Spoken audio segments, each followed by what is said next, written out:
Good morning, students. Today's topic is chain reactions. You all are familiar with the term chain reactions. Now, here we are studying the kinetics of chain reactions.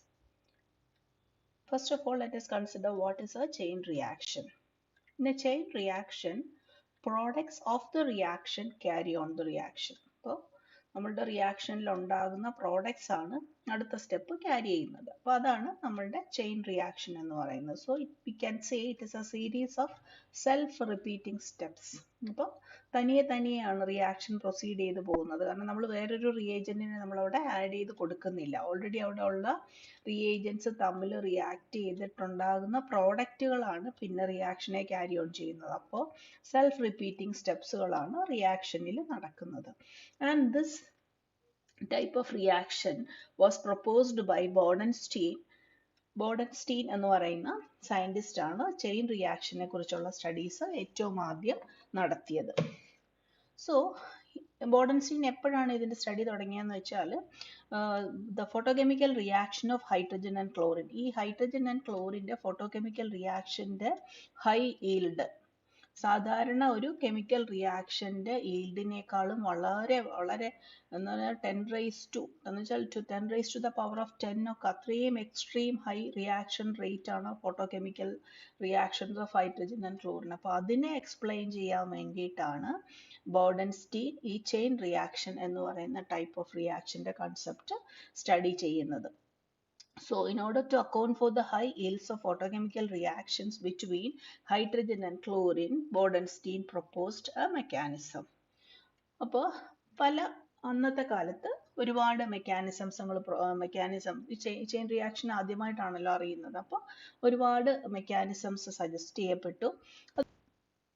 Mechanism of chain reactions. The first mechanism is electron mechanism, and this mechanism was suggested by Bodenstein. According to Bodenstein, in electron mechanism, electrons act as chain carriers. അപ്പോൾ chain reaction ആണ് ഇവിടെ chain carrier ആയിട്ട് act ചെയ്യുന്നത് electrons ആണ്. So the mechanism was explained like this. Chlorine takes up a photon to form chlorine molecular ion ആണിത്. Chlorine molecular ionum ഒരു ഇലക്ട്രോണും ഇവിടെ ഉണ്ടാകും.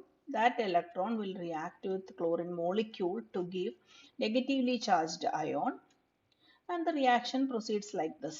അപ്പോൾ ഇവിടെ എന്താ സംഭവിക്കുക? ഇവിടെ നമ്മൾക്ക് അയോൺ ഫോർമേഷൻ നടക്കുകയാണ്.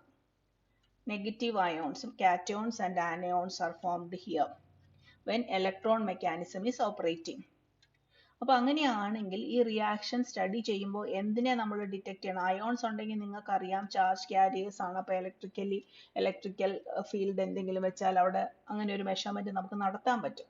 ചാർജിന്റെ ഒരു മെഷർമെന്റ് നമുക്ക് സുഖമായിട്ട് നടത്താൻ പറ്റും അല്ലേ? അപ്പോൾ ഇലക്ട്രോൺ മെക്കാനിസം ഓപ്പറേറ്റ് ചെയ്യുകയാണെങ്കിൽ presence of ion should be there, can be detected, അല്ലെങ്കിൽ അവിടെ ഡിറ്റക്ട് ചെയ്യപ്പെടണം. പക്ഷേ this mechanism was not accepted because no ionization was detected for the chain mechanism. അപ്പോൾ ഈ ഒരു ചെയിൻ റിയാക്ഷൻസിനകത്ത് അയോൺ ഡിറ്റക്ഷൻ നടക്കാത്തത് കൊണ്ട് ഇലക്ട്രോൺ മെക്കാനിസം എന്ന് പറയുന്ന ഇത് തെറ്റാണ്, അല്ലെങ്കിൽ it was not accepted mechanism.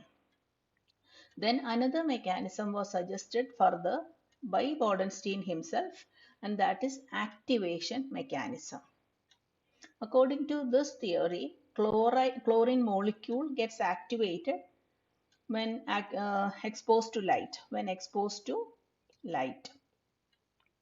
അപ്പോൾ chlorine molecule ആണിത്. chlorine molecule photon, so it gets activated to chlorine stars.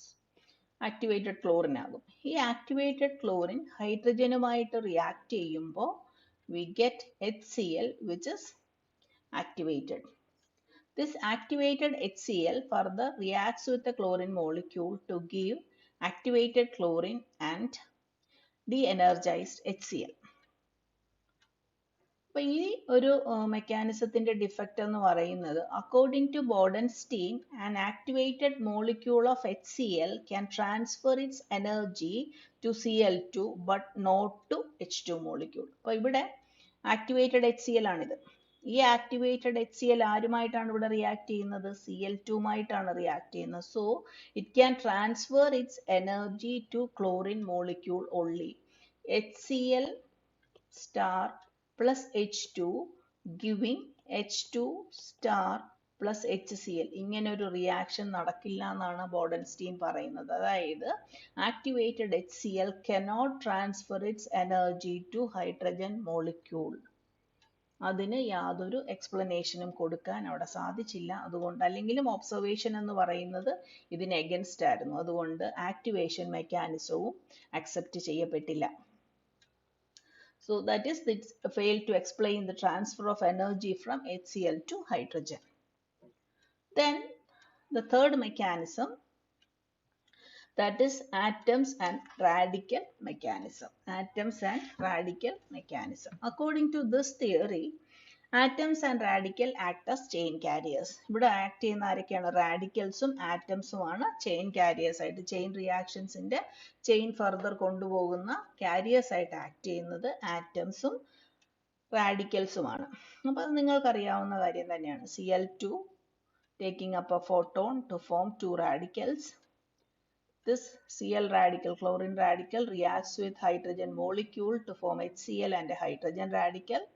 Hydrogen radical react with chlorine molecule. The further propagation എന്നൊക്കെ പറയുന്ന സ്റ്റെപ്പ് പോലെയാണ് ഈ ഫർദർ ഈ റിയാക്ഷൻ ഇങ്ങനെ പ്രൊസീഡ് ചെയ്യും. ഇതാണ് റാഡിക്കൽസ് ആസ് ചെയിൻ കാരിയേഴ്സ്.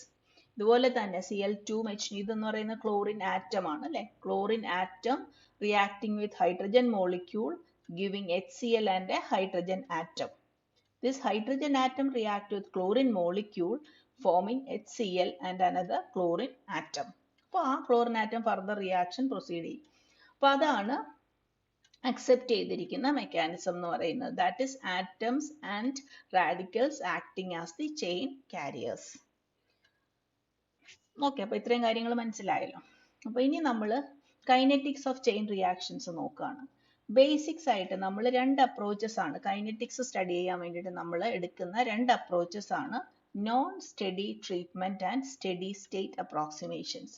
അപ്പോൾ in order to study the kinetics of a chain reaction, we are adopting two approaches, non-steady treatment and steady state treatment or steady state approximations.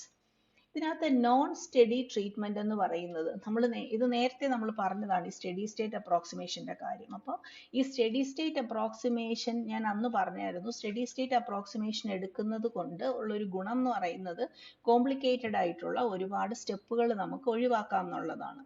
അപ്പോൾ ഒരു സാധാരണ reaction പോലെയല്ല ഒരു chain reaction. Chain reaction involves A series of steps, propagation, termination, initiation, അങ്ങനെ ഒരുപാട് സ്റ്റെപ്പുകളുള്ള ഒരു റിയാക്ഷനാണ് chain reaction. അപ്പോൾ അതിനകത്ത് നമ്മൾ സ്റ്റഡി സ്റ്റേറ്റ് അപ്രോക്സിമേഷൻ എടുത്തില്ല, അല്ലെങ്കിൽ സ്റ്റഡി സ്റ്റേറ്റ് കൺസെപ്റ്റ് നമ്മൾ ഉൾക്കൊള്ളിക്കുന്നില്ല എങ്കിൽ നമ്മൾക്ക് സോൾവ് ചെയ്യാൻ ഭയങ്കര ബുദ്ധിമുട്ടായിരിക്കും.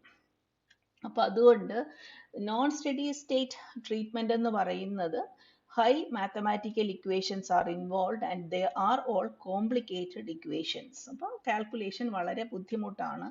And this type of approach is followed by Russians. റഷ്യൻസിന് മാത്സ് ഭയങ്കര ഇഷ്ടമാണ്, അതുകൊണ്ട് അവർ നോൺ സ്റ്റഡി സ്റ്റേറ്റ് ട്രീറ്റ്മെന്റ് ആണ് അവരെടുക്കുന്നത്. നമ്മളെയൊക്കെ സംബന്ധിച്ചിടത്തോളം നമ്മളുടെ അപ്രോച്ച് എന്ന് പറയുന്നത് steady state treatment or steady state approximations ആണ്. And this steady state approximation was put forward by Chapman and Underhill. If the concentration of the intermediate X remains constant during the course of the reaction, then this treatment can be applied. അതായത് നേരത്തെ നമ്മൾ പറഞ്ഞ പോലെ ഒരു reaction നടക്കുകയാണ്, A plus B giving X, then X giving products. Here X is the intermediate. Rate of formation rate of consumption ഏകദേശം ഒരുപോലെയാണെങ്കിൽ നമ്മളുടെ എക്സിന്റെ കോൺസെൻട്രേഷൻ ഏകദേശം സെയിം ആയിട്ടിരിക്കും. അത് എത്രയാണെങ്കിലും ഇവിടെ നിന്ന് ഇപ്പോൾ 10 എണ്ണം ഉണ്ടായി, അതിനകത്ത് 9 എണ്ണം കൺസ്യൂം ചെയ്തു, വീണ്ടും 10 എണ്ണം ഉണ്ടായി, അപ്പോൾ ഇതിനകത്ത് ഒരെണ്ണമാണ് ഇവിടെ ഇപ്പോൾ നിൽക്കുന്നത്. ആ ഒരു 1 എന്ന് പറയുന്ന നമ്പർ എപ്പോഴും കോൺസ്റ്റന്റ് ആയിട്ട് നിൽക്കും. There will be no appreciable change in the concentration of the intermediate during the course of the reaction. So we say that the concentration rate of change of concentration of X with time is equal to 0. Constant അല്ലേ, അപ്പൊ അതിന്റെ differential എടുക്കുമ്പോൾ that will be 0. So rate of change of concentration of the intermediate is taken as 0. ഇതാണ് നമ്മളുടെ study state approximation എന്ന് പറയുന്നത്. Okay, അപ്പോൾ ഇനി നമുക്ക് നമ്മളുടെ ചെയിൻ റിയാക്ഷൻസിന്റെ കൈനറ്റിക് സ്റ്റഡിയിലോട്ട് വരാം. Chain reactions generally involve 3 steps. ഇതെല്ലാം വളരെ ബേസിക് ആയിട്ടുള്ള കാര്യങ്ങളാണ്. Initiation, propagation and termination are the 3 steps involved in a chain reaction. അപ്പോൾ ഇനിഷ്യേഷൻ സ്റ്റെപ്പ് എന്ന് പറയുന്നത് എന്താണ്? Formation of the chain carrier. അതിപ്പോൾ ആറ്റം ആകാം, റാഡിക്കൽ ആകാം. So first step involves the formation of A chain carrier and that is known as the initiation step. മനസ്സിലായല്ലോ? രണ്ടാമത്തത് propagation ആണ്. അതായത് നമ്മുടെ സെൽഫ് റിപ്പീറ്റിംഗ് സ്റ്റെപ്സ് എന്ന് നമ്മൾ പറയുന്നത്. അതായത് ഈ കാരിയർ നമ്മളുടെ റിയാക്ഷനെ ഫർദർ പ്രൊസീഡ് ചെയ്ത് കൊണ്ടുപോയിട്ട് പ്രോഡക്റ്റ് ഉണ്ടാകുന്ന സ്റ്റെപ്പുകളാണ് പ്രോപ്പഗേഷൻ സ്റ്റെപ്പുകൾ എന്ന് പറയുന്നത്. അപ്പോൾ ഇവിടെ നമ്മളുടെ ഹൈഡ്രജനും H2 + Br2 ആണ് ഇവിടെ ഒരു എക്സാമ്പിൾ ആയിട്ട് ഇങ്ങനെ കാണിച്ചേക്കുന്നത്. And the product will be HBr. So propagation സ്റ്റെപ്പിലാണ് HBr ഉണ്ടാകുന്നത്. And finally there is termination step where അപ്പോൾ അവിടെ എന്ത് സംഭവിച്ചിട്ടുണ്ടാവും? almost all reactants might have turned into the products and the remaining radicals or atoms may combine to form unreactive molecules. അതായത് ബ്രോമിനും രണ്ട് radicals ആണ്, ആ രണ്ട് റാഡിക്കലും കൂടി ചേർന്നിട്ട് ബ്രോമിൻ മോളിക്യൂൾ ഉണ്ടായി. ഇപ്പൊ H ഹൈഡ്രജൻ റാഡിക്കൽ ആണ് നിൽക്കുന്നതെങ്കിൽ രണ്ട് ഹൈഡ്രജൻ റാഡിക്കൽ ചേർന്നിട്ട് H2 ഉണ്ടാകും. അപ്പൊ അങ്ങനെ പിന്നീട് ഇവർ റിയാക്ട് ചെയ്യോ? ഇല്ല. അപ്പൊ ഇവർക്ക് ഇനി ആ റിയാക്ഷനെ ഫർദർ പ്രൊസീഡ് ചെയ്യാൻ പറ്റത്തില്ല. അപ്പൊ ആ റിയാക്ഷൻ അവിടെ വെച്ച് സ്റ്റോപ്പ് ചെയ്യും. That is termination. അപ്പോൾ 3 സ്റ്റെപ്പുകളാണ് നമ്മളുടെ ചെയിൻ റിയാക്ഷൻസിന് ഇൻവോൾവ് ആയിരിക്കുന്നത്. Initiation is the process of formation of chain carriers. Propagation is the self-repeating step where the products are formed. A termination step il chain carriers combine together to form unreactive molecules. First example is H2Cl2 reaction, hydrogen chlorine reaction ആണ്. Photochemical reaction ആണ് നമ്മളിവിടെ consider ചെയ്യാൻ പോകുന്നത്. And the most satisfactory mechanism for hydrogen chlorine photochemical reaction was proposed by Goring in 1921. Goring എന്ന് പറയുന്ന scientist ആണ് mechanism explain ചെയ്തിരിക്കുന്നത്. And it was done in 1921. അപ്പോൾ ഈ നമ്മളുടെ കെമിക്കൽ കൈനറ്റിക് സ്റ്റഡി നിങ്ങൾ ചെയ്യുമ്പോൾ നിങ്ങൾ ഇതിനകത്തൊന്നും കാണാതെ പഠിക്കേണ്ട ആവശ്യമില്ല. പിന്നെ എന്താ ചെയ്യേണ്ടതെന്ന് വെച്ചാൽ ഈ സ്റ്റെപ്പുകൾ എഴുതി പഠിക്കുക. എന്നിട്ട് അത് വെച്ചിട്ട് നിങ്ങൾക്ക് സ്വയം ഈ ഇക്വേഷൻസ് നമുക്ക് എഴുതാൻ പറ്റും. അപ്പോൾ നിങ്ങൾ പഠിക്കേണ്ടത് ഇത്രയേ ഉള്ളൂ, ഏതൊക്കെയാണ് ഇക്വേഷൻസ് ഇതിനകത്ത് ഇൻവോൾവ് ചെയ്തിരിക്കുന്നത്. നമുക്ക് ഇഷ്ടമുള്ള പോലെ നമ്മൾ എഴുതരുത്. ഇത് ഗോറിംഗ് എന്ന് പറയുന്ന സയന്റിസ്റ്റ് പ്രപ്പോസ് ചെയ്ത മെക്കാനിസം ആണ്. അപ്പോൾ ആ സ്റ്റെപ്പുകൾ മാത്രമാണ് നമ്മൾ ഉപയോഗിക്കാൻ പോകുന്നത് കേട്ടോ. അപ്പോൾ first step is the initiation step. ഇവിടെ എന്താ സംഭവിക്കുക? ക്ലോറിൻ മോളിക്യൂൾ ആണ്, ലൈറ്റ് അബ്സോർബ് ചെയ്യുന്നു, ഫോട്ടോകെമിക്കൽ ആണല്ലോ reaction, and it becomes 2 chlorine atoms. Then chlorine react with hydrogen forming HCl and a hydrogen atom, which is the propagation step. Third one is also a propagation step where hydrogen atom reacts with chlorine molecule to form HCl and the chlorine atom. അപ്പോൾ initiation കഴിഞ്ഞു, പ്രൊപ്പഗേഷനും കഴിഞ്ഞു. ഈ photochemical reactions of hydrogen and ക്ലോറിൻ്റെ അതിനകത്ത് ഒരു impurity ആയിട്ട് അല്ലെങ്കിൽ ഹൈഡ്രജനും ക്ലോറിനും എടുക്കുമ്പോൾ ആ ഗേഷ്യസ് മിക്സ്ചറിൽ കാണാൻ സാധ്യതയുള്ള മറ്റൊരു ഗ്യാസ് ആണ് ഓക്സിജൻ. അപ്പോൾ ഈ ഒരു ചെയിൻ റിയാക്ഷൻ അല്ലെങ്കിൽ ഹൈഡ്രജൻ ക്ലോറിൻ ഫോട്ടോകെമിക്കൽ റിയാക്ഷൻ നടത്തുമ്പോൾ റിയാക്റ്റൻസ് ആയിട്ടുള്ള ഹൈഡ്രജനെയും ക്ലോറിനെയും നമ്മൾ ആദ്യം പ്യൂരിഫൈ ചെയ്യണം. And we have to remove oxygen from the system.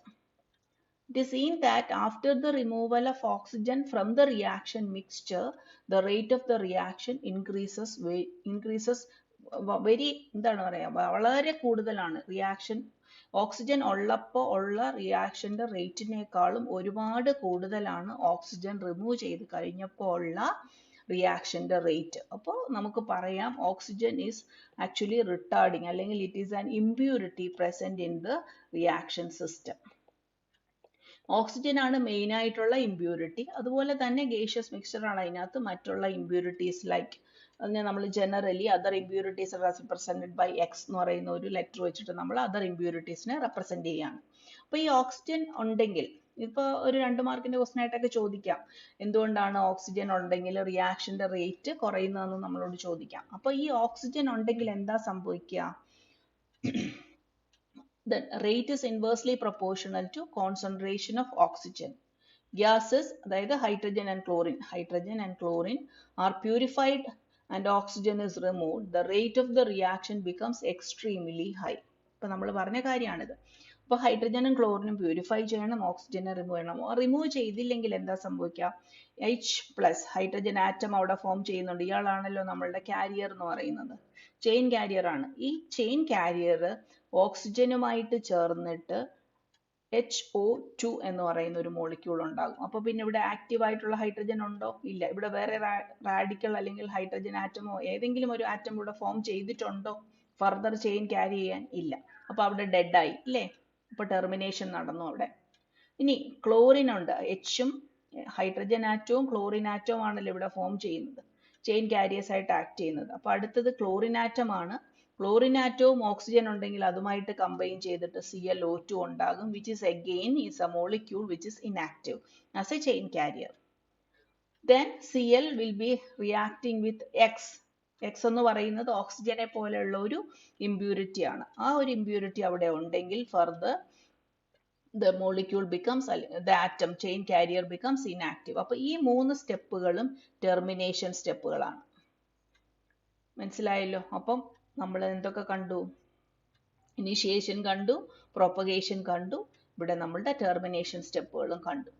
ഇനി നമ്മളുടെ ഫർദർ നമ്മളുടെ പരിപാടി എന്ന് പറയുന്നത് സ്റ്റഡി സ്റ്റേറ്റ് അപ്രോക്സിമേഷൻ കൊടുത്തിട്ട് ഇക്വേഷൻസ് ഡിറൈവ് ചെയ്യുക എന്നുള്ളതാണ്. So first of all let us consider steady state approximation to chlorine atoms. Chlorine ആറ്റംസിന് നമ്മൾ സ്റ്റഡി സ്റ്റേറ്റ് അപ്രോക്സിമേഷൻ കൊടുക്കുകയാണ്. So dCl/dt is equal to 0. അതാണ് നമ്മുടെ സ്റ്റഡി സ്റ്റേറ്റ് അപ്രോക്സിമേഷൻ എന്ന് പറയുന്നത്. So that is equal to, എങ്ങനെ കണ്ടുപിടിക്കുക? എവിടൊക്കെയാണ് Cl ഫോം ചെയ്തിരിക്കുന്നത്, എവിടൊക്കെയാണ് Cl കൺസ്യൂം ചെയ്യപ്പെട്ടിരിക്കുന്നത്, ഇത്രയുമാണ് നമ്മൾ നോക്കേണ്ടത്. അപ്പോൾ നമ്മളുടെ ഫസ്റ്റ് സ്റ്റെപ്പിൽ ഫോർമേഷൻ ഓഫ് Cl ആണ്. രണ്ടാമത്തെ സ്റ്റെപ്പിൽ Cl കൺസ്യൂം ചെയ്യപ്പെട്ടിരിക്കുകയാണ്. മൂന്നാമത്തെ സ്റ്റെപ്പിൽ Cl ഫോർമേഷൻ ആണല്ലോ. അപ്പൊ ആദ്യത്തെ സ്റ്റെപ്പ് നമ്മൾ നോക്കുകയാണ് 2Cl. അപ്പോൾ dCl/dt ഫോർമേഷൻ ഓഫ് Cl എന്ന് പറയുന്നത് എന്താണ്? It is proportional to HI. ഇവിടെ ഒരു റിയാക്റ്റന്റിന് പകരം നമുക്ക് ഇവിടെ തന്നിരിക്കുന്നത് ഒരു ഫോട്ടോണിന്റെ എനർജിയാണ്, അല്ലെങ്കിൽ എനർജി ഓഫ് ലൈറ്റ് ആണ് തന്നിരിക്കുന്നത് അല്ലെ. അപ്പൊ അങ്ങനെ വരുമ്പോൾ നമുക്ക് എന്താ ചെയ്യാൻ പറ്റുക? അവിടെ നമുക്ക് കോൺസെൻട്രേഷന്റെ അവിടെ നമുക്ക് എന്തെങ്കിലും എഴുതാൻ പറ്റുമോ? സോ നമ്മൾ എന്താ ചെയ്യുന്ന വെച്ചാൽ rate of formation of Cl here is proportional to intensity of radiation എന്ന് നമ്മൾ കൺസിഡർ ചെയ്യും. So if I is the intensity of radiation, then 1/2 dCl/dt is equal to I.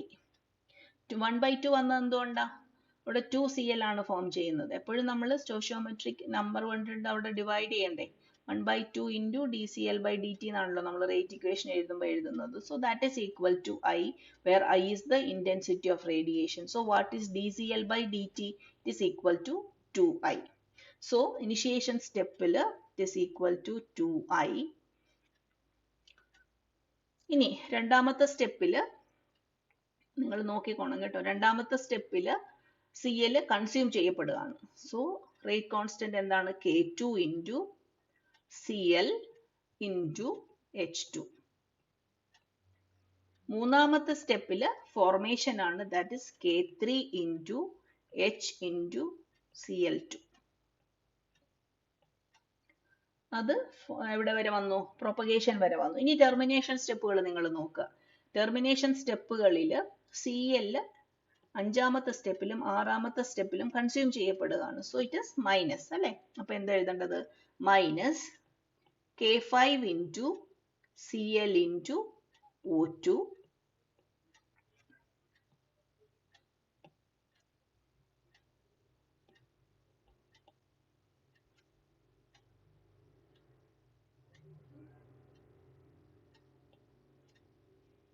Cl into O2 minus K6 into Cl into X. ശരിയല്ലേ? മനസ്സിലായല്ലോ? അപ്പോൾ minus sign വരുന്ന എപ്പോഴാണ്? Consume ചെയ്യപ്പെടുമ്പോഴും plus sign വരുന്നത് ഫോം ചെയ്യപ്പെടുമ്പോഴുമാണ്. Okay, this is equal to 0. ഇതിനകത്തുനിന്ന് നിങ്ങൾ Cl കണ്ടുപിടിക്കുക. What is Cl? Cl is equal to, നിങ്ങൾ ഡിറൈവ് ചെയ്ത് നോക്കണം കേട്ടോ, ഞാൻ എഴുതുകയാണ്, 2i plus K3 into H into Cl2 divided by K2H2 plus K5O2 plus K6 into X. Equation number 2 ആണ്. ഇത് equation number 1 ആണ്. ശരിയാണോ? നിങ്ങൾ ചെയ്തിട്ട് നിങ്ങൾക്ക് ഇങ്ങനെ തന്നെ കിട്ടുന്നുണ്ടോ? അപ്പോൾ ഇതാണ് ക്ലോറിൻ്റെ നമുക്ക് കിട്ടിയത്. ഓക്കെ, ഇനി നമ്മൾ നോക്കുകയാണ്. ഇനി അടുത്തത്, അപ്പോൾ ക്ലോറിൻ ഒരു ഇന്റർമീഡിയറ്റ് ആണ്. ക്ലോറിനും ഹൈഡ്രജനും ക്ലോറിനും ആണ് നമ്മളുടെ ഇന്റർമീഡിയറ്റ്സ് കേട്ടോ. അപ്പോൾ ഇവിടെ നമ്മളുടെ സ്റ്റഡി സ്റ്റേറ്റ് അപ്രോക്സിമേഷൻ നമ്മൾ ക്ലോറിന് കൊടുത്തു, നമുക്കൊരു ഇക്വേഷൻ കിട്ടി. ക്ലോറിന് വേണ്ടിയിട്ട് നമ്മളത് റീഅറേഞ്ച് ചെയ്തു. ഇനി നമ്മൾ steady state approximation to hydrogen atom. Hydrogen ആറ്റത്തിന് നമ്മൾ സ്റ്റഡി സ്റ്റേറ്റ് അപ്രോക്സിമേഷൻ കൊടുക്കുകയാണ്. dH/dt is equal to 0. നേരത്തെ നമ്മൾ പറഞ്ഞതുപോലെ തന്നെ ഹൈഡ്രജൻ ഫോം ചെയ്യുന്നത് എവിടെയാണ്? രണ്ടാമത്തെ സ്റ്റെപ്പിൽ, പ്രൊപ്പഗേഷൻ സ്റ്റെപ്പിൽ ഹൈഡ്രജൻ ആറ്റത്തിന്റെ ഫോർമേഷൻ നടക്കുകയാണ്. അപ്പോൾ നമ്മൾ എന്ത് എഴുതണം? K2 into Cl into H2 plus ആണ്. ഇനി നമ്മളുടെ മൂന്നാമത്തെ സ്റ്റെപ്പിൽ കൺസ്യൂം ചെയ്യപ്പെടുകയാണ്. So it is K3 into H into Cl2. ഇനി ടെർമിനേഷൻ സ്റ്റെപ്പിൽ നാലാമത്തെ സ്റ്റെപ്പിലും ഹൈഡ്രജൻ കൺസ്യൂം ചെയ്യപ്പെടുകയാണ്. So it is K4 into minus K4 into H into O2. This is equal to 0 on equation number 3.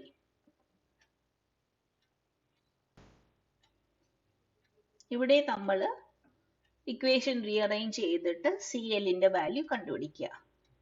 എന്ത് കിട്ടും? That is equal to K3 into H into Cl2 plus K4 into H into O2 divided by K2H2. ഇതാണ് equation 4. അപ്പോൾ നമ്മളുടെ equation 3യിലും equation 2ഉം equation 4ഉം എന്തിനുള്ള values ആണ്? Clനെ represent ചെയ്യുന്ന values ആണ്. അപ്പോൾ that means left hand side രണ്ടും സെയിം ആണ്. We can equate the right hand side also. So that is equal to equating equation 2 and 4. എന്ത് കിട്ടും നമുക്ക് നോക്കാം. ഇച്ചിരി ക്ഷമ വേണം കേട്ടോ. ഇച്ചിരി ക്ഷമയോടെ ഒരു ടേമും കാണാതെ പോവാതെ വൃത്തിയായിട്ടിരുന്ന് ചെയ്ത് പഠിക്കണം. ഇതിപ്പോ നമുക്ക് പഠിക്കാനുള്ളത് ഹൈഡ്രജൻ ക്ലോറിനും ഹൈഡ്രജൻ ബ്രോമിനുമാണ്. ഇതിനകത്ത് രണ്ടിൽ ഏതെങ്കിലും ഒരെണ്ണം എസ്എ ക്വസ്റ്റ്യൻ ആണ് നിങ്ങൾക്ക്. K2H2 plus K3O2 plus K6X is equal to K3HCl2 plus K4HO2 divided by K2H2. ഇത് നമ്മൾ ആ ഇക്വേഷൻസിനെ രണ്ടിനെയും ഇക്വേറ്റ് ചെയ്തതാണ്. ഇക്വേറ്റ് ചെയ്തിട്ട് നമ്മൾ ഇതിനെ റീഅറേഞ്ച് ചെയ്യുമ്പോൾ നമുക്ക് കിട്ടുന്ന ഇക്വേഷൻ, സ്ഥലമില്ല, ഞാൻ ഇങ്ങോട്ടൊന്ന് എഴുതുവാണേ. K2H2 into 2i plus K3HCl2 is equal to K2H2 plus K5O2 plus K6X divided by K3HCl2 plus K4HO2.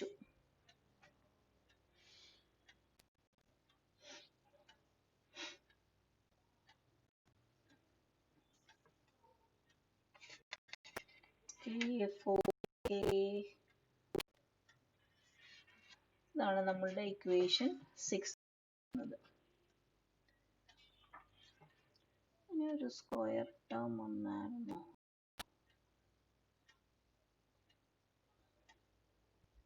K2 H2 K5 O2 K6X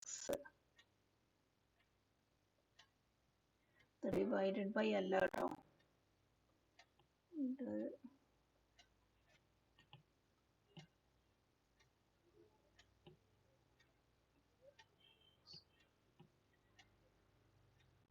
sorry, അത് ഡിവിഷൻ അല്ല അവിടെ വരുന്നത്.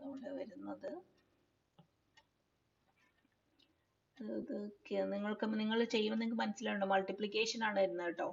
K2 H2 ക്രോസ് മൾട്ടിപ്ലൈ അല്ലേ നമ്മൾ, into 2y plus K3 H into Cl2 is equal to K2 H2 plus K5 O2 plus K6 X into K3 H Cl2 plus K4 H O2 ആണ്. Multiplication ആണ് വരുന്നത്. അപ്പൊ അതിനകത്ത് multiply ചെയ്യുമ്പോൾ നമ്മൾ ഓരോ ടേംസിനെ ആയിട്ട് എടുത്ത് മൾട്ടിപ്ലൈ ചെയ്യുമ്പോൾ അതിനകത്ത് വരുന്ന ഒരു ടേം ആണ് K4 K5 HO2 സ്ക്വയർ എന്നുള്ളത്. അപ്പോൾ O2 എന്ന് പറയുന്നത് എന്താണ്? അവിടുത്തെ ഒരു ഇമ്പ്യൂരിറ്റി ആണ്. ഇമ്പ്യൂരിറ്റി ആകുമ്പോൾ അതിന്റെ എമൗണ്ട് എന്ന് പറയുന്നത് വളരെ കുറവായിരിക്കും. അപ്പൊ അതിന്റെ സ്ക്വയർ എന്ന് പറയുമ്പോൾ ഈ നമ്പർ വളരെ ചെറുതാണ്. പിന്നെ K4 K5 എന്ന് പറയുന്നത് ടെർമിനേഷൻ സ്റ്റെപ്പുകളിലുള്ള റേറ്റ് കോൺസ്റ്റൻസും ആണ്. അപ്പൊ ഈ ഒരു വാല്യൂ എന്ന് പറയുന്നത് വളരെ ചെറുതാണ്. And so we can neglect this term. അപ്പോൾ after neglecting this K4 K5 HO2 square we get, എന്നിട്ട് നമ്മൾ ആ ഇക്വേഷനിൽ നിന്ന് നമ്മൾ ഹൈഡ്രജന് വേണ്ടിയിട്ട് ഇക്വേഷൻ റീഅറേഞ്ച് ചെയ്യാം. പറഞ്ഞ മനസ്സിലാവുന്നുണ്ടോ? ആദ്യം നമ്മൾ രണ്ട് ഇക്വേഷൻ, അതായത് we are giving steady state approximation to chlorine, then steady state approximation to hydrogen. രണ്ട് ഇക്വേഷനിൽ നിന്ന് നമ്മൾ റീഅറേഞ്ച് ചെയ്തിട്ട് ക്ലോറിന്റെ കോൺസെൻട്രേഷൻ കണ്ടുപിടിക്കും രണ്ട് ഇക്വേഷനിൽ നിന്നും. അപ്പോൾ ലെഫ്റ്റ് ഹാൻഡ് സൈഡ് സെയിം ആയതുകൊണ്ട് റൈറ്റ് ഹാൻഡ് സൈഡിനെ നമ്മൾ ഇക്വേറ്റ് ചെയ്യും. ഇക്വേറ്റ് ചെയ്തതിന് ശേഷം ചെറിയ മാത്തമാറ്റിക്കൽ എന്താണ് അറേഞ്ച്മെന്റ്സ് നടത്തിയിട്ട് നമ്മൾ H കണ്ടുപിടിക്കും ആ ഇക്വേഷനിൽ നിന്ന്. So H is equal to 2y KT H2 divided by K3 K6 Cl2x plus O2 into concentration of O2 ആണ് കേട്ടോ. O2 into K2 K4 H2 plus K3 K5 Cl2 plus K6 K4x. ഇങ്ങനെ ഒരു equation നിങ്ങൾക്ക് കിട്ടും. Okay, അപ്പൊ Hന്റെ value നിങ്ങൾ കണ്ടുപിടിച്ചു. അപ്പോൾ ഇനി നമ്മളുടെ ഒരു റിയാക്ഷൻ കൈനറ്റിക് സ്റ്റഡി എന്ന് പറയുന്നത് എന്താണ്? To determine the rate of the reaction എന്നാണ്. റേറ്റ് ഓഫ് എ റിയാക്ഷൻ എന്ന് പറയുന്നത് എന്താണ്? Rate of formation of the product. മനസ്സിലാവുന്നുണ്ടോ? അപ്പൊ നമ്മളുടെ ഒരു റിയാക്ഷന്റെ കൈനറ്റിക് സ്റ്റഡി നമ്മൾ നടത്തുന്നു എന്ന് പറഞ്ഞാൽ അതിന്റെ അർത്ഥം we have to find out the rate of the reaction. So rate of the reaction is equal to the rate of formation of the product. ഇവിടെ നമ്മളുടെ ഹൈഡ്രജനും ക്ലോറിനും കൂടി റിയാക്ട് ചെയ്ത് നമുക്കുണ്ടാകുന്ന പ്രോഡക്റ്റ് എന്ന് പറയുന്നത് HCl ആണ്. അപ്പൊ നേരത്തെ ഞാൻ പറഞ്ഞതുപോലെ ഈ പ്രോസസ്സ് നടക്കുന്നത് എപ്പോഴും പ്രൊപ്പഗേഷൻ സ്റ്റെപ്പുകളിലായിരിക്കും. അപ്പൊ ഇവിടെ നമ്മൾ പറയുന്നത്, ഇവിടെ നമ്മൾക്ക് നിങ്ങൾ നോക്കുമ്പോൾ നിങ്ങൾ തന്നെ ചോദിക്കും, ഇതിനകത്ത് എന്ത് രണ്ട് സ്റ്റെപ്പിൽ HCl ഫോം ചെയ്യുന്നുണ്ടല്ലോ അല്ലേ? ഇവിടെ രണ്ടാമത്തെ സ്റ്റെപ്പിലും മൂന്നാമത്തെ സ്റ്റെപ്പിലും HCl ഫോർമേഷൻ നടക്കുന്നുണ്ട്. അപ്പൊ നമ്മൾ ഈ രണ്ടെണ്ണത്തിന്റെയും കൂടി ഉള്ള ഒരു സം അല്ല നമ്മൾ എടുക്കുന്നത്. Rate of formation of HCl is ഇതിനകത്ത് നമ്മൾ എടുക്കുന്നത് step 3 is considered as the rate, അല്ലെങ്കിൽ റേറ്റ് ഡിറ്റർമിനിങ് സ്റ്റെപ്പ് എന്നൊക്കെ നിങ്ങൾ പറയുന്നല്ലോ. റേറ്റ് ഡിറ്റർമിനിങ് സ്റ്റെപ്പ് എന്ന് നിങ്ങൾ ഓർഗാനിക്കിൽ നിന്ന് പറയുന്ന പോലെയല്ല. ഇതിനകത്ത് നമ്മളുടെ order of the reaction or rate of the reaction കണ്ടുപിടിക്കാൻ വേണ്ടിയിട്ട് നമ്മൾ യൂസ് ചെയ്യുന്നത് ഈ തേർഡ് സ്റ്റെപ്പാണ്. അതിന്റെ ഒരു റീസൺ എന്താന്ന് പറയാമോ? The rate of formation of HCl is depending upon step 3. ഇതാണ് ഡിസൈഡിങ് ആയിട്ടുള്ള സ്റ്റെപ്പ്. ഈ സ്റ്റെപ്പ് 2വിനേക്കാളും സ്പീഡിൽ നടക്കുന്ന റിയാക്ഷൻ എന്ന് പറയുന്നത് സ്റ്റെപ്പ് 3യിലാണ്. ഈ ഒരു റിയാക്ഷനിലെ ക്ലോറിനും ഹൈഡ്രജനും കൂടെ ചേർന്ന് HCl ഉണ്ടാക്കുന്നതിനേക്കാളും ഫാസ്റ്റ് ആയിട്ടാണ് ഹൈഡ്രജൻ ആറ്റവും Cl2 കൂടി ചേർന്നിട്ട് HCl ഉണ്ടാകുന്നത്. സോ നമ്മൾ ഈ ഒരു സ്റ്റെപ്പിനെ മാത്രമാണ് rate of formation of HCl ന് കൺസിഡർ ചെയ്യുന്നത്. So hour rate of the reaction is depending upon step 3 അല്ലെ, സ്റ്റെപ്പ് 3യിലാണ്. ഏതായാലും റേറ്റ് ഓഫ് ദ റിയാക്ഷൻ എന്ന് പറയുന്നത് DHCl/dt ആണ്. DHCl/dt എന്ന് പറയുന്നത് നമ്മളുടെ തേർഡ് റിയാക്ഷൻ ആണ്. അപ്പൊ എന്താണ് അതിന്റെ ഇക്വേഷൻ എന്ന് പറയുന്നത്? K3. DHCl/dt is equal to K3 into H into Cl2. K3 into H into Cl2. ഇതാണ് നമ്മളുടെ റേറ്റ് ഓഫ് ദ റിയാക്ഷൻ എന്ന് പറയുന്നത്. ഇതിനകത്ത് ഇപ്പൊ നമ്മുടെ ഇക്വേഷൻ ഒക്കെ നമ്മൾ ഡിറൈവ് ചെയ്ത് നമ്മൾ കൊണ്ടുവന്നിട്ട് എച്ചിന് വേണ്ടിയിട്ടാണ് നമ്മൾ സബ്സ്റ്റിറ്റ്യൂട്ട് മീൻസ് റീഅറേഞ്ച്മെന്റ് നടത്തിയത്. Cl-ലാണ് നമുക്ക് ആദ്യം നമ്മൾ ചെയ്തത്, എന്നിട്ട് നമ്മൾ അതിനെ എച്ചിന് വേണ്ടിയിട്ട് ഉപയോഗിക്കുകയായിരുന്നു. എച്ച് കണ്ടുപിടിക്കാൻ വേണ്ടിയിട്ടാണ് അതിനെ ഉപയോഗിച്ചത്. അതിന്റെ കാരണം എന്താന്ന് വെച്ചാൽ നമ്മളുടെ റേറ്റ് ഓഫ് ദ റിയാക്ഷൻ കണ്ടുപിടിക്കുന്നത്, അല്ലെങ്കിൽ റേറ്റ് ഓഫ് ഫോർമേഷൻ ഓഫ് HCl-ൽ വരുന്ന ആറ്റം എന്ന് പറയുന്നത് ഹൈഡ്രജൻ ആണ്.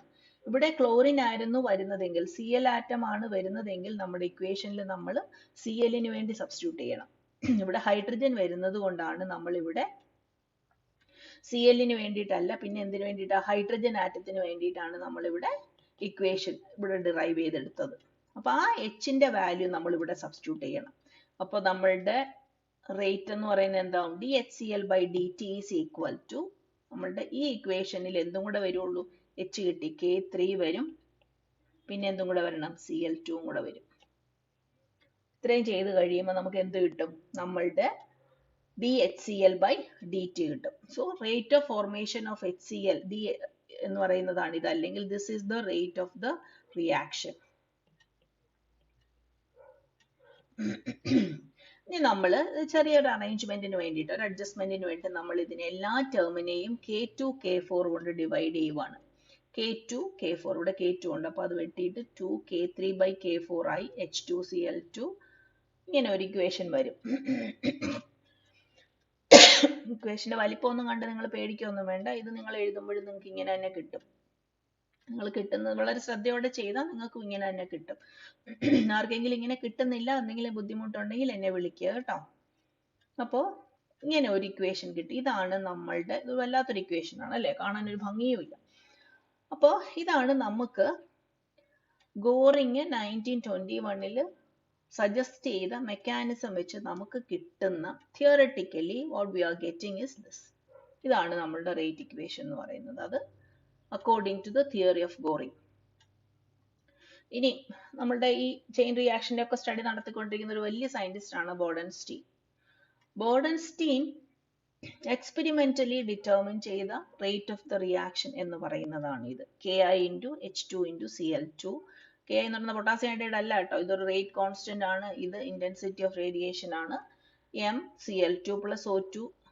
ഇങ്ങനെ ഒരു ഇക്വേഷൻ ആണ് അദ്ദേഹത്തിന് കിട്ടിയത്. ഇനി നമ്മളുടെ ഈ 11ാമത്തെ ഇതിപ്പോ equation number 11 and this is equation number 10. Comparing these two equations. നമ്മളുടെ ഈ രണ്ട് ഇക്വേഷൻസും കൂടെ കമ്പയർ ചെയ്യുമ്പോൾ സംഭവമൊക്കെ ഒന്ന് തന്നെയാണ്. ഇവിടെ H2Cl2 and I. ഇവിടെ നമുക്ക് കിട്ടുന്നത് H2Cl2 into I. Rate K എന്നൊക്കെ പറയുന്നത് കോൺസ്റ്റൻസ് ആണ്, റേറ്റ് കോൺസ്റ്റന്റ് ആണ്, അതവിടെ നിൽക്കട്ടെ. കോൺസെൻട്രേഷൻ ടേംസിന്റെ കാര്യത്തിൽ നമ്മൾ നോക്കിയാൽ മതി. ഇവിടെ M into Cl2, K3 K2 into Cl2. ഈ X എന്ന് പറയുന്നതും ഇമ്പ്യൂരിറ്റി ആണ്, അത് വരാതിരിക്കാം, നമ്മൾ കൺസിഡർ ചെയ്തു എന്നുള്ളത് മാത്രമേ ഉള്ളൂ. അപ്പൊ എമ്മിന്റെ സ്ഥാനത്ത് നമുക്ക് ഇവിടെ കിട്ടിയേക്കുന്നതാണ്, എമ്മിന്റെ സ്ഥാനത്ത് കിട്ടിയതാണ് K3 K6 divided by K2 K4 into X into Cl2. ഇനി അടുത്ത ടേം നോക്കിക്കേ, O2 H2 and Cl2. O2 H2 Cl2. മനസ്സിലായോ? അപ്പോ രണ്ട് ഇക്വേഷനും ഒരേ ഫോം ആണ്, പക്ഷെ നമ്മുടെ ഈ N എന്ന് പറയുന്നതിനും M എന്ന് പറയുന്നതിനും പകരം നമുക്ക് കിട്ടിയിരിക്കുന്ന കോൺസ്റ്റന്റുകൾ വ്യത്യാസമാണ്. നമ്മുടെ തിയററ്റിക്കൽ, നമ്മുടെ സ്റ്റെപ്പുകൾ, റിയാക്ഷൻ സ്റ്റെപ്പുകൾ നമ്മൾ കൺസിഡർ ചെയ്തത് കൊണ്ടാണ്. അപ്പൊ ആ രണ്ട് ഇക്വേഷനും കൂടി നമ്മൾ കമ്പയർ ചെയ്യുകയാണെങ്കിൽ the K is 2K3/K4, M is equal to K3 K6 into X divided by K2 K4 and N is equal to K3 K5 by K2 K4. അപ്പൊ അതിന്റെ അർത്ഥം എന്താണ്? ഗോറിങ്ങിന്റെ മെക്കാനിസം, ഗോറിങ് സജസ്റ്റ് ചെയ്ത മെക്കാനിസം ഈ റേറ്റ് ഇക്വേഷനുമായിട്ട്, ബോർഡൻസ്റ്റീന്റെ റേറ്റ് ഇക്വേഷനുമായിട്ട് ഐഡന്റിക്കൽ ആണ് അല്ലെ? തിയറിറ്റിക്കലും എക്സ്പെരിമെന്റലും values തമ്മിൽ നല്ല മാച്ച് ആണ്. The scheme of reaction represented gives a kinetic law which is in agreement with the experimental rate equation put forward by Bodenstein. അപ്പൊ നമ്മളുടെ ഗോറിങ്ങിന്റെ സജസ്റ്റഡ് മെക്കാനിസം എന്ന് പറയുന്നത് സക്സസ്ഫുൾ ആയിട്ടുള്ള ഒരു മെക്കാനിസം ആയിരുന്നു എന്നാണ് പറഞ്ഞതിന്റെ അർത്ഥം. മനസ്സിലാവുന്നുണ്ടല്ലോ അല്ലെ? അപ്പോ ഇത്രയുമാണ് ഈ ചെയിൻ റിയാക്ഷൻ അല്ലെങ്കിൽ ഹൈഡ്രജൻ ക്ലോറിൻ ചെയിൻ റിയാക്ഷനിൽ നമുക്ക് പഠിക്കാനുള്ളത്. അപ്പൊ ഇത്രയും കാര്യങ്ങൾ നിങ്ങൾക്ക് മനസ്സിലായി കാണുമെന്ന് ഞാൻ വിചാരിക്കുകയാണ്. അതുപോലെ തന്നെ ഹൈഡ്രജൻ ക്ലോറിൻ ഇനി നമുക്ക് പഠിക്കാനുള്ളത് reaction between hydrogen and bromine ആണ്. ഇതിനകത്ത് ഒരു പ്രത്യേകത എന്ന് പറഞ്ഞാൽ ഈ റിയാക്ഷൻ ഫോട്ടോകെമിക്കലി ആകാം, തേർമലി ആകാം. അപ്പൊ പരീക്ഷയ്ക്ക് എപ്പോഴും നിങ്ങൾ ശ്രദ്ധിക്കണം, chain reaction between hydrogen and bromine എന്ന് കേൾക്കുമ്പോഴേ ചാടി വീഴരുത്. We have to look into whether it is a photochemical reaction or a thermal reaction. Photochemical reaction ന്റെയും thermal reaction ന്റെയും പ്രത്യേകത എന്താന്ന് പറഞ്ഞാൽ initiation step is different. ഫോട്ടോകെമിക്കലിനകത്ത് HNu എന്ന് പറയുന്ന ലൈറ്റിന്റെ ഇന്റൻസിറ്റി ആണ് നമ്മൾ യൂസ് ചെയ്യുന്നതെങ്കിൽ തേർമലിനകത്ത് നമ്മൾ ഹീറ്റ് ആണ് യൂസ് ചെയ്യുന്നത്. അപ്പൊ അതിന്റെ റെപ്രസെന്റേഷൻ വേറൊരു രീതിയിലായിരിക്കും. അപ്പോൾ ഫോട്ടോകെമിക്കൽ റിയാക്ഷൻ ആണോ തെർമൽ റിയാക്ഷൻ ആണോ എന്ന് കൺഫേം ചെയ്തതിന് ശേഷം മാത്രമേ ഡെറിവേഷൻ എഴുതാവുള്ളൂ. അപ്പോൾ ഹൈഡ്രജൻ ആൻഡ് ക്ലോറിനകത്ത് ഇതുവരെ നമ്മൾ തെർമൽ മാത്രമേ കണ്ടിട്ടുള്ളൂ, അല്ല സോറി ഫോട്ടോകെമിക്കൽ ആണ് കണ്ടിരിക്കുന്നത്. അതിനകത്ത് ഇതുവരെ ചോദിച്ചു കണ്ടിട്ടില്ല. ഫോട്ടോകെമിക്കൽ റിയാക്ഷൻസ് ആണ് മോസ്റ്റ് കോമൺ എന്ന് തോന്നുന്നു. അപ്പോൾ അതുകൊണ്ടായിരിക്കും അത് അങ്ങനെ വന്നേക്കുന്നത്. അതുകൊണ്ട് നിങ്ങൾ ഈ ഡെറിവേഷൻ എഴുതി പഠിക്കുക, തനിയെ ചെയ്ത് നോക്കുക. ഞാൻ ഈ പറഞ്ഞു തന്നത് നിങ്ങൾക്ക് മനസ്സിലായിട്ടുണ്ടാവും. എന്തെങ്കിലും സംശയം ഉണ്ടെങ്കിൽ വിളിക്കുക. നിങ്ങൾ ഒരു സംശയത്തിന് വിളിക്കാറില്ല, വലിയ നിശബ്ദമായിട്ടാണ് നിങ്ങളുടെ സർവീസുകളെല്ലാം. അതുകൊണ്ട് നിങ്ങളിത് നന്നായിട്ടൊന്ന് നോക്കുക. ഏറ്റവും ഇമ്പോർട്ടൻ്റ് ആയിട്ടുള്ള ഒരു ഡെറിവേഷൻ ആണിത്. ഇനി അടുത്ത ഡെറിവേഷൻ ഹൈഡ്രജൻ ബ്രോമിൻ ആണ്. രണ്ടിലേതെങ്കിലും ഒരെണ്ണം പരീക്ഷയ്ക്ക് ഉറപ്പായിട്ടും ചോദിക്കുന്ന എസ്സേ ക്വസ്റ്റ്യൻ ആണ്. Thank you for listening and have a nice day.